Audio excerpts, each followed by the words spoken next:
এই দুনিয়ার পুরো জীবনটা এটা হচ্ছে লালসাময় একটা জীবন, লোভ, মরিচিকা, মায়াজাল।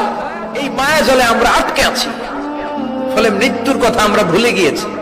পাগলের মতো ছুটছি, আরো টাকা লাগবে, আরো খ্যাতি লাগবে, আরো যশ লাগবে, আরো দাপট লাগবে। আমার এত টাকা দিয়ে কি হবে? এত সম্পদ দিয়ে কি হবে? এত ব্যস্ততা দিয়ে কি হবে? তোমার স্টপ, থামুন, অনেক হয়েছে। আম্মা থামুন, take a rest, take a breath and think about death. Think that you have to go back to your Lord. একটু বসেন না, একটু ভাবেন যে আমাকে চলে যেতে হবে, চলে যেতে হবে। এই কোলাহল, এই ব্যস্ততা, এগুলো থাকবে, থাকবো না আমি। সাইয়েদনা ওমর ফারুক বলেছেন, মুতু ক্বাবলা আন তামুতু, মরার আগে একবার মরো। হাসিবু ক্বাবলা আন তুহাসাবু আলাইকুম, তোমার হিসাব নেওয়ার আগে তুমি একবার নিজের হিসাবটা করো না। কাগজ